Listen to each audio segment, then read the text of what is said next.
Hello, Leslie. This is Jeff, the garage guy. Thanks for having Shannon and I out to your new home the other day. Uh, really nice, by the way. So, I took the information, the feedback that you gave me, and I designed a garage for you. The first picture I have up here on the screen is the garage that you really liked when we started showing you pictures in the portfolio. A couple of things that really make this garage look cool. The checkered floor, for one, is really neat. The extruded handles, these metal handles that go top to bottom, those really go a long way in making it look garage-like. And then, of course, the other really cool part about this is the curve that goes across the whole ceiling. And it's hard to see in some of the pictures, but there's actually a curve that goes around the bottom as well that matches the curve on the ceiling, just to be interrupted by the cabinets here. So let me show you what I've come up with for you. I know you like the driftwood colored cabinets that you saw. I experimented with a bunch of different things. And what I've come up with for your garage is this. This is the entire back wall of your garage. I did the same curve across the top. It just looks incredible, especially in real life. And basically it's the same cabinet system as the other one, except you don't have a window in the middle. So I put a TV in there.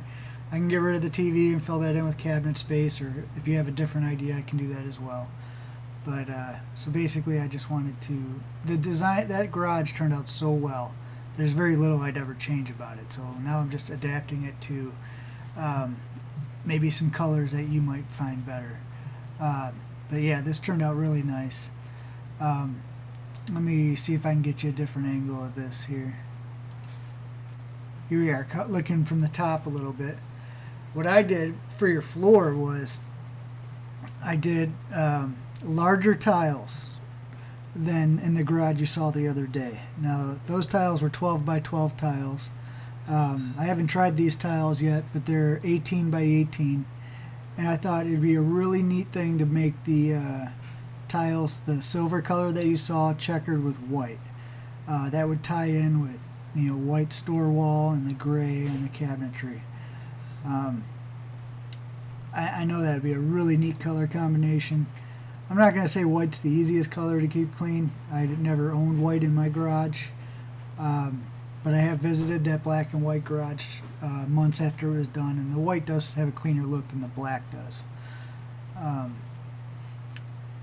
So there's a couple differences that in this plan than in the other garage that I wanted to show you as well. So let's move down. This is looking at the bottom arch on the garage. Basically, this is a curved piece. It's kind of hard to pick up on in this picture, but it's a curved piece on the floor that matches what we have up on the ceiling.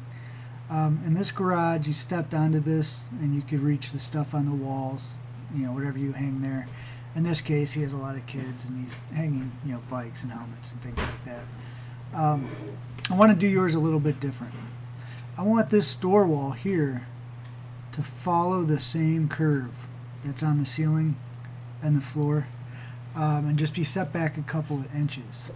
I actually came up with this idea trying to solve a problem. Let me go a little further here.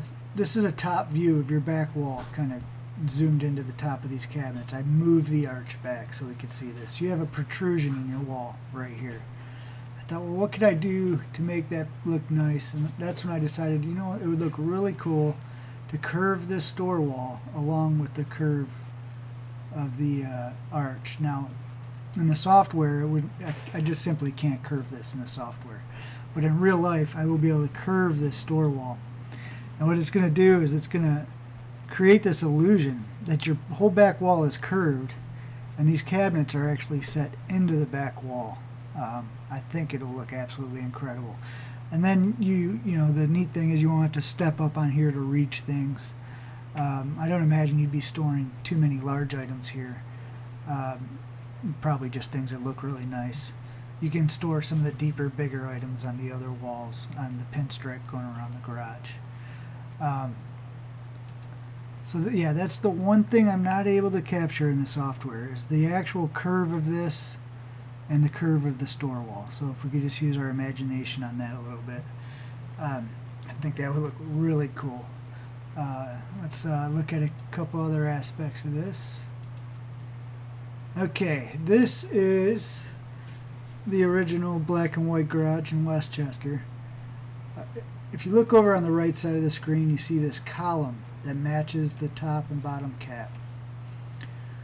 The neat thing about this column, what it looks like you have is two cabinets that sit next to each other with a column next to that.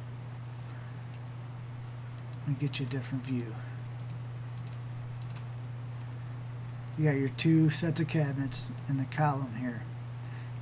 This is a 30-inch wide cabinet here. This one appears to be a 30-inch wide cabinet, but the reality is, here's your column here. It actually opens as part of the door. So this cabinet here is 36 inches wide because you're actually storing things behind the column as well. So it's a pretty neat feature, not to lose any storage space and still get that design element in there. So that's the way I did that last time, and it turned out really well, so I'd like to do that again.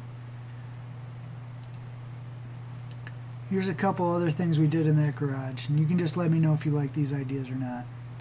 This is another 36-inch wide cabinet where it appears to be a 30-inch wide cabinet because, like we said, the column is part of the door. I used this as a garden cabinet. I do these for a lot of people where I drill these holes and ovals in the shelves, and you can put your shovels and all that behind doors. It stores a lot of items, and you don't have to look at them. I always recommend that in a really nice garage, like I know yours is going to be. And then over here, I just wanted to show you the drawer box again with the removable dividers. I did two sets of these drawer boxes in your plan, so you'll have more than enough drawers to hold all your household little tools and things like that. And it's really hard to be disorganized with a drawer system like this. So you can have all your wrenches, tape measures, light bulbs, whatever it is that you want to store. There should be plenty of room for that. And there it is again. So just let me know what you think of the design, and I'll either move forward with pricing on this or happy to make any changes you want to make. There's a few tweaks I've thought of since I've started the design, a couple of things I want to add in here, but overall the most important part now is the design of this back wall. Some of your questions might be, is my car going to fit? Yes, I calculated for your truck and to have some extra space. When you pull your truck into the right side of the garage, you pull that all the way in. You probably won't really be able to open up this cabinet while the truck is there, but you'll be able to get to all the rest. So just keep that in mind. If you're ever going to get into this cabinet, you might want to pull the car back. It's one of those things. You might be able to get in there with the truck there, but it's going to be pretty tight for sure on that. But there's definitely plenty of physical space to make that happen. Countertop. I want to use a stainless steel countertop here if you're up for that.